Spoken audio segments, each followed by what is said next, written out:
Today we're going to talk about 5 steps to improve your YouTube thumbnails.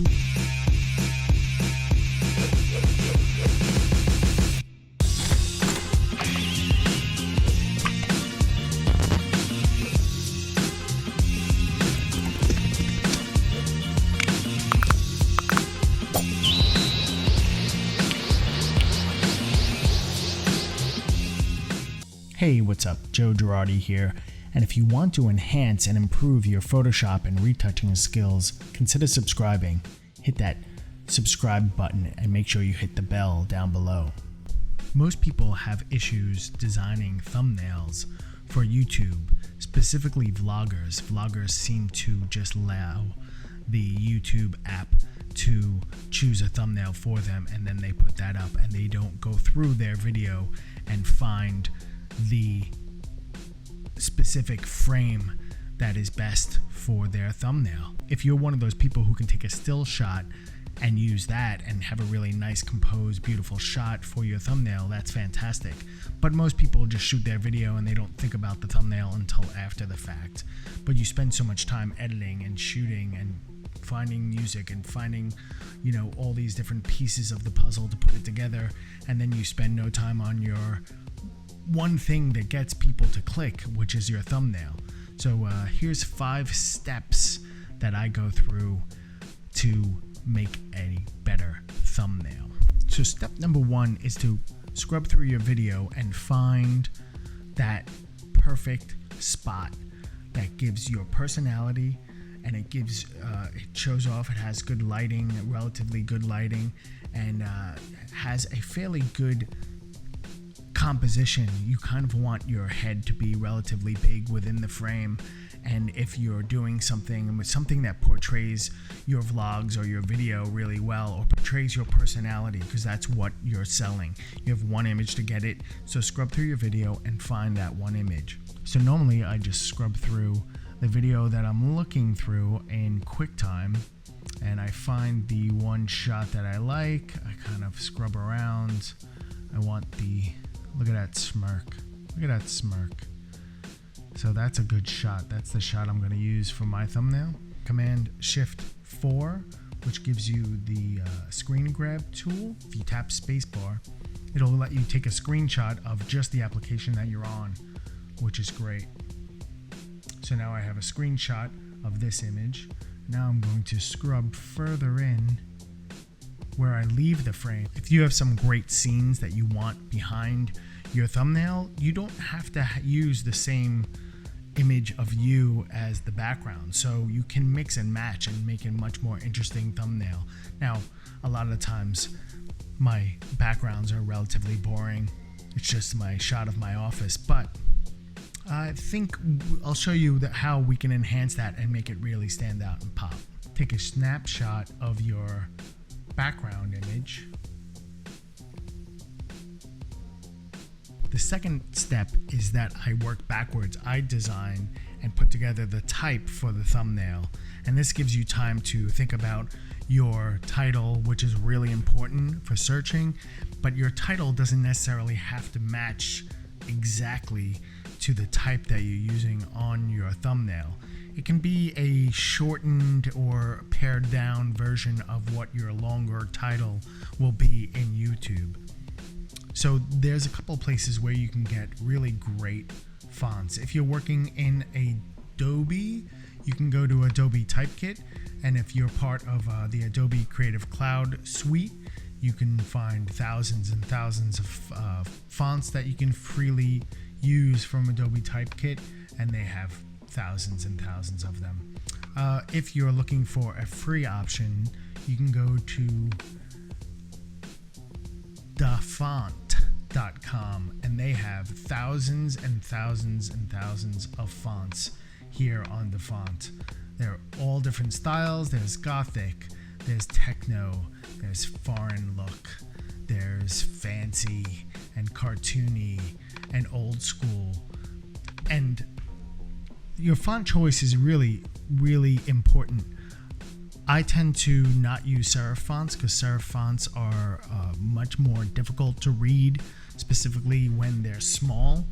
The same thing with script fonts. Most script fonts are way too busy and way too difficult to read on a thumbnail. So I tend to stick with sans serif fonts, and I tend to stick with something bold.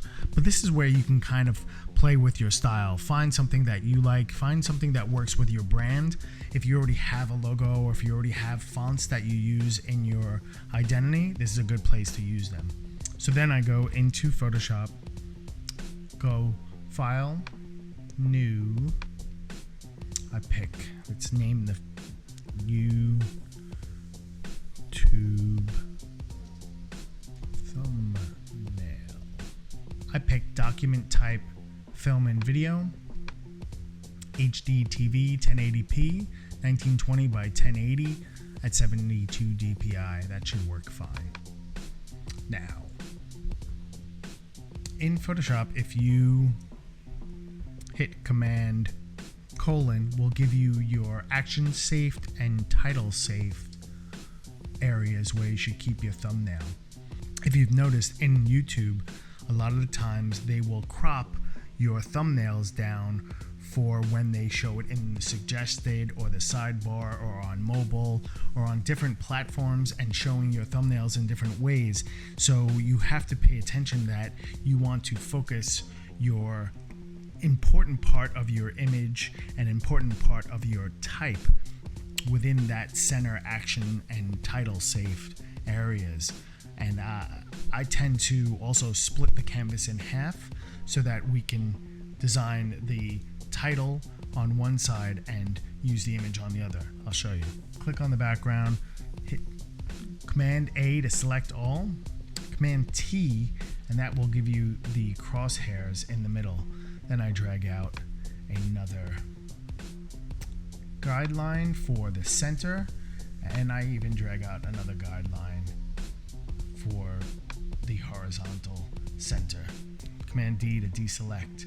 So the next thing I do is I create a solid color background.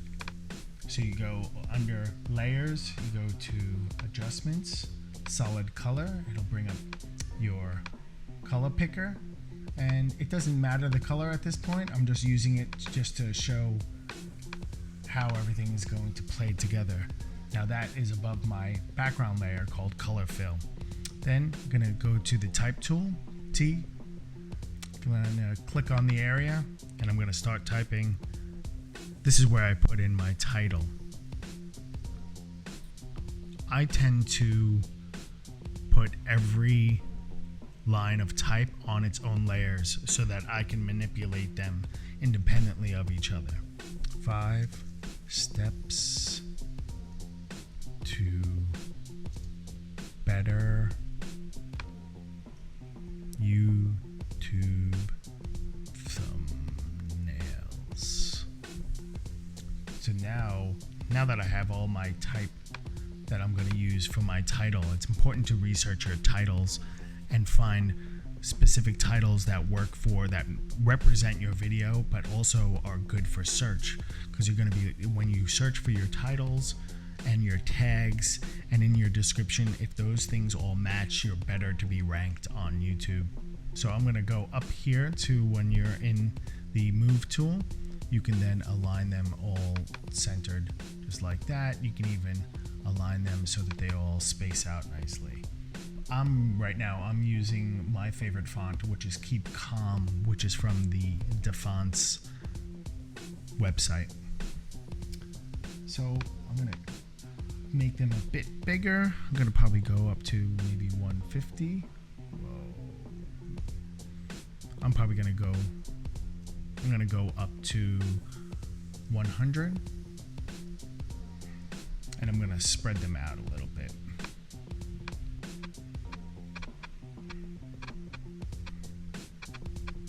This is the part where you really can get creative and put together a really nicely designed font type title. So I'm going to make YouTube thumbnails a bit bigger.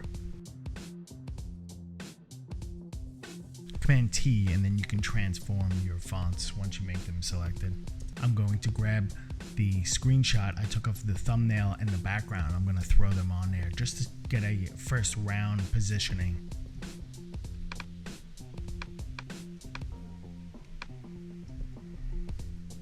I'm going to throw them behind the type but in front of the color fill.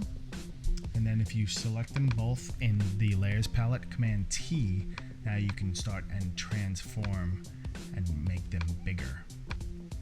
So I tend to like to have a relatively big head in this shot. So that's pretty good. Now that I know where my head is going to be and where my title is going to be, I turn off those two layers again. Now I'm going to do my layer styles to make the type really pop. In my layers palette, I go click on the type, I go down to effects. I'm going to start with a simple bevel and emboss. I'm going to zoom in here so you can really see it. I'm going to do a little bevel and emboss, do about, I don't know, about 4, nothing too crazy. It's going to be on the thumbnail. I tend to use an outer bevel so that it pops, so you can have a little shadow on this side, a little highlight on this side. I tend to also up the opacity of those shadows and highlights. After bevel and emboss, I go and I hit color, use color overlay. Now in color overlay, this is where you can select the font color. So I tend to go with a fairly saturated color. You can use red, you can use blue, you can use green, whatever colors work for your brand and work for your image and work for your overall layout is a good choice to have. You do want something that's going to contrast with the background. Then the next thing I do is I do a outer glow. Now the outer glow is kind of interesting. I set it to normal, opacity at 100%. I set the size to about 15, but I don't like these soft, blurry. I think it's much better when it's much harder. So I'm going to set it to, let's say 10. There we go.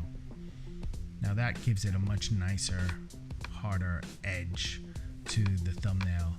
And just look at that, it just pops way better. Now the next thing I do is a drop shadow. I add a fairly strong drop shadow to the image, but I do like my drop shadow to be relatively soft because it's just to enhance it. I tend to also up the opacity so it gives it a little bit more kick. But you do want your drop shadows to be relatively close to the image so that it really makes it stand off. I also tend to double it. In Photoshop Creative Cloud, you can double the drop shadow by just hitting the plus sign, and then you get 2 of them, which makes it really much stronger. I think I'm also going to go back into that outer glow, and I'm going to lessen the size just a couple of points. I want the center of the B and the A to stand out. I'm pretty happy with that. I think it definitely stands out more than the white plain type. In order to copy those effects from one type to the other, you simply hold down Option, click on Effects, and copy. Just drag it on top of the other ones.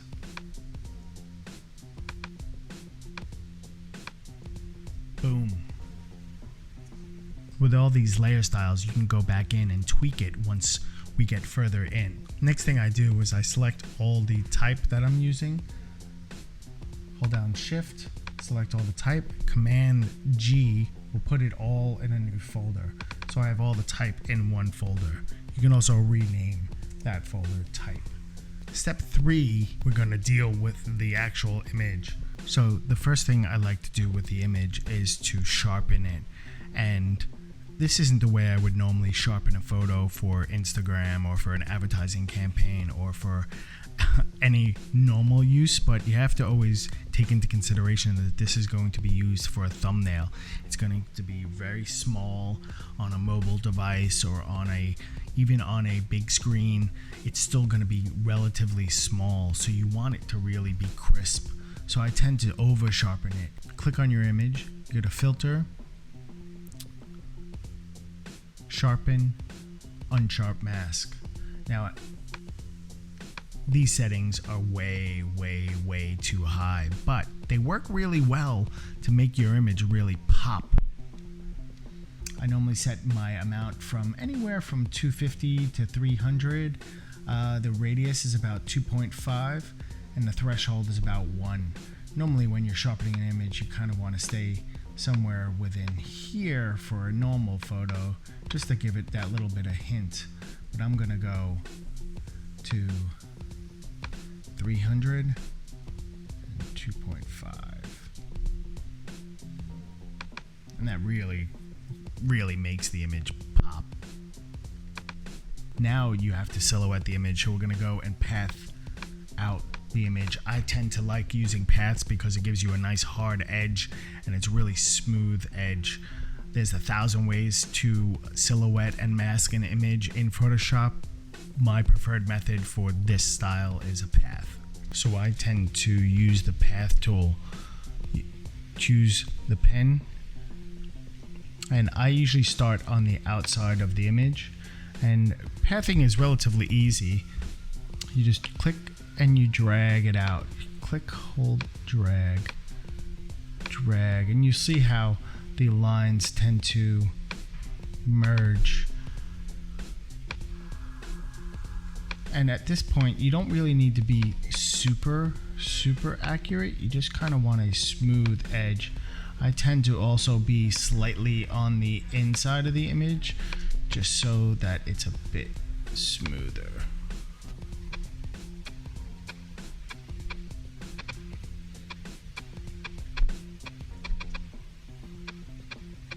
When you're doing the face, you kind of want to make sure that you're getting the ears and your hair and your head. You can definitely be a little bit on the inside of your hair. A hard edge is definitely the preferred silhouette for a YouTube thumbnail.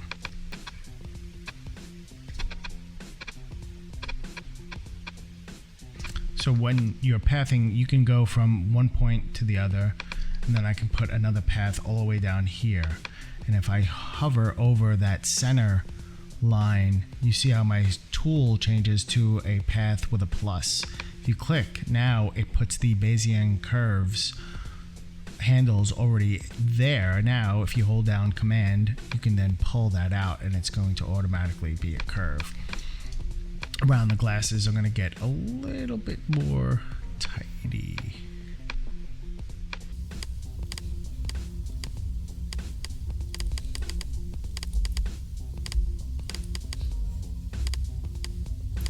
Once you path out your image, you can click all the way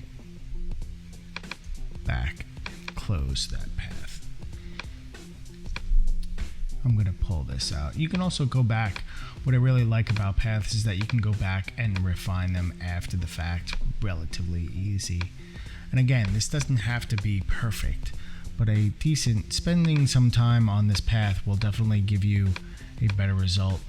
I'm going to path the inside of my glasses also on a new path.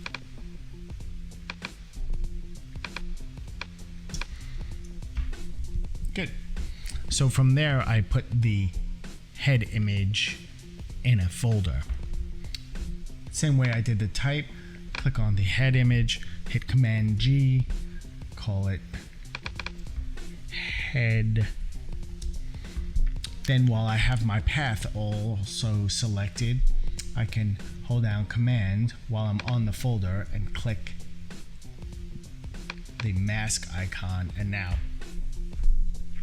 boom, I have a mask of my head, which is perfect. So I'm going to turn the type back on. So the next step is to enhance the image.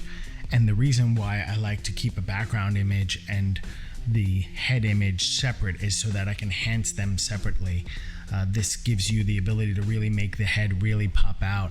I tend to also like to have the type and title also on so that I can look at them both. So I'm going to turn on the background image, all right? And I'm going to click on my head image. I'm going to go down to adjustment layers, go to curves, right? And in curves gives you the ability to adjust the brightness and contrast all within this curve. So this is your shadow area and this is your highlight area. And I tend to want a little bit more contrast to make it pop on YouTube.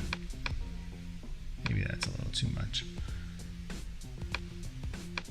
And also I'm going to lighten it up a relatively fair amount. Not bad. So now I'm going to do the same thing to the background image. I'm going to click on the background image. I'm going to go to adjustment layers. Where is it? Curves. But on the background image, I'm going to lessen the contrast. I'm going to subdue it down so that it's not so prominent in the image.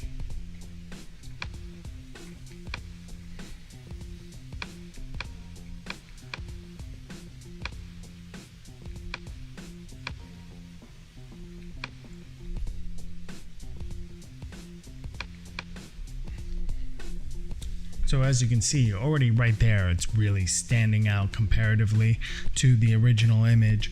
But now here's the secret kind of sauce that I tend to use.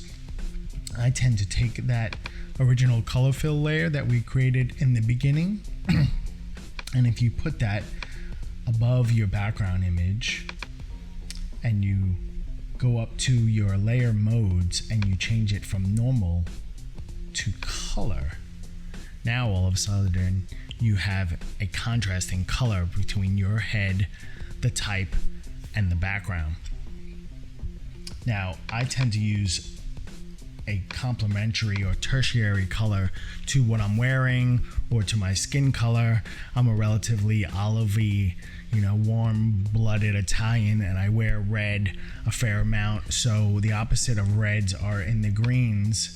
So I'm going to use something that's more in these kind of greenish cyans. Cyan is really the opposite of red, but that might be a little too much. That's not bad. That's not bad. I think this curve needs a little bit of an adjustment. There we go. So now that the image and the background and the type are all created, you can really now play around with placement. I'm going to go through the type and really maybe you can select the whole folder, hit Command T, and now you can make your type much bigger, kind of get a better sense of scale. Maybe you want to push it around a little bit. I think I'm going to move the 5 steps up.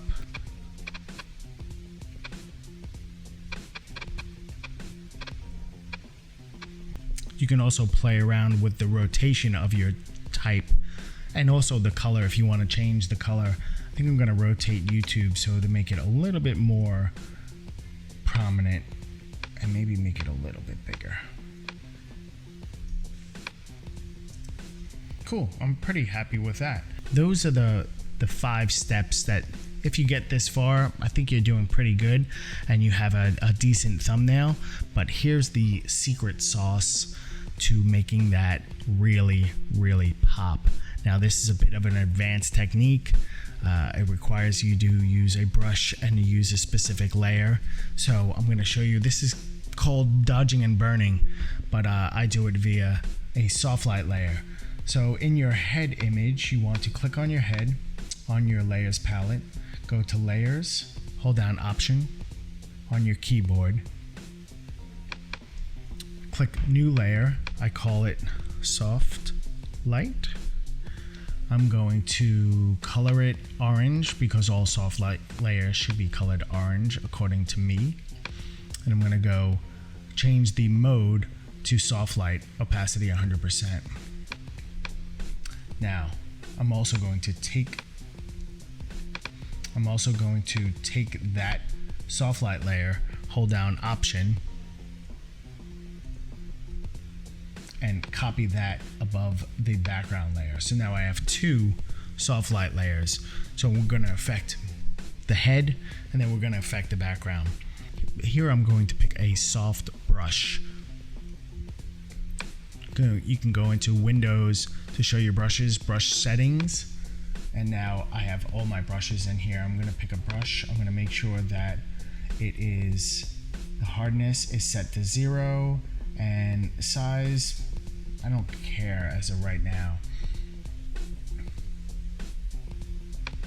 In order to change the size of your brush, you can hold down Control Option and click and drag, and you can change the size of your brush really easily. So in my toolbar, I'm going to hit D, which will hit default, which will be black in the front, white in the back. Also, X will change between the two. So if you paint with white, you're lightening, and if you paint with black, you're darkening. You want to set your brush opacity to 10. You can do that easily. Either you can scrub here and hit it to 10, or you can hit just the 1 on your keyboard. That will also set it to 10. Now I'm going to come to my head image, and what I'm going to do is burn around my edges. So I'm going to go to black. I'm going to make the brush a little bit smaller. Now I'm going to just burn these outer areas just to make them a little bit more enhanced. And it's a subtle technique, but you really want to just kind of keep hitting it at 10%. I know it seems small, but it will definitely enhance your image, and you don't want to go too far. Then I'm going to lighten. I'm probably going to make the brush a bit smaller. And I'm going to lighten some parts. Maybe lighten my eyes. I'm going to definitely lighten my beard a little bit. Lighten my whole.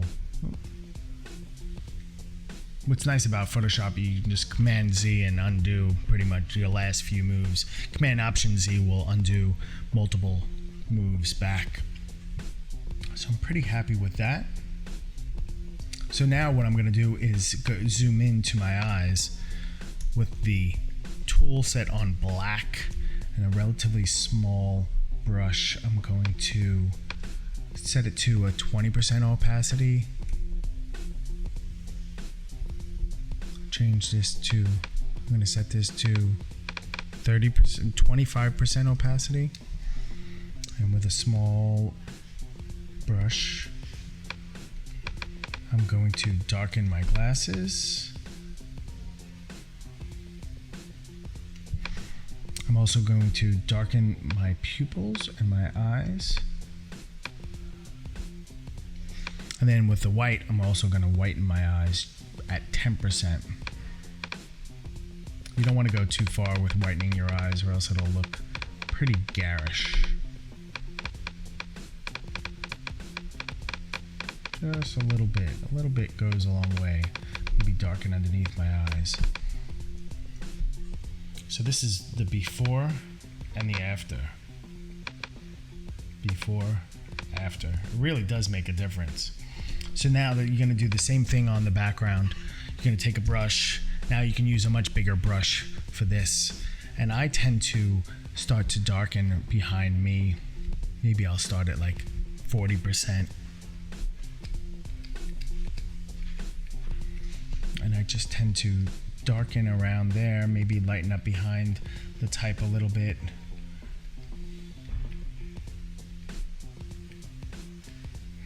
I think I'm going to go back and darken the side of my head that's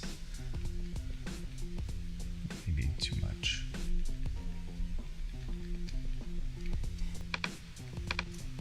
So the last thing I normally do is put a white outline on my head image just to make everything kind of sing. It's really easy. It's very similar to the way you put it on the fonts. You click on your head folder, you go into styles, go into outer, where is it? Outer glow, right? And now normally I set this to anywhere from 25 to 30. And now that gives you the final glow that really puts things together. And now if I zoom out, you can really see this really still, even at that size, still stands out against the background. It really is a much better thumbnail in that way. This is the before and after. Before, after, before, after. So these are the techniques that I've used to create the thumbnails and the new style of thumbnails that I've been using on my videos. If you have any questions, please leave a comment down below and let me know. I'll try to answer as many questions as I can. And if you use this technique in one of your thumbnails, please let me know. I'd love to know what you think, and I would love to, see the types of thumbnails that you guys come up with. It's a lot of different things you can play with. You can play with the fonts, you can play with the colors, you can play with placement of everything. But if you keep these basic ideas in mind, I think you can really improve your thumbnails. If you like this video, please leave a like down below, and if you haven't yet, please subscribe. I'm going to do more of these tutorials. If you want to tell me any tutorials you want me to cover in Photoshop and YouTube and After Effects or Premiere Pro, let me know and I'll try to get right on them.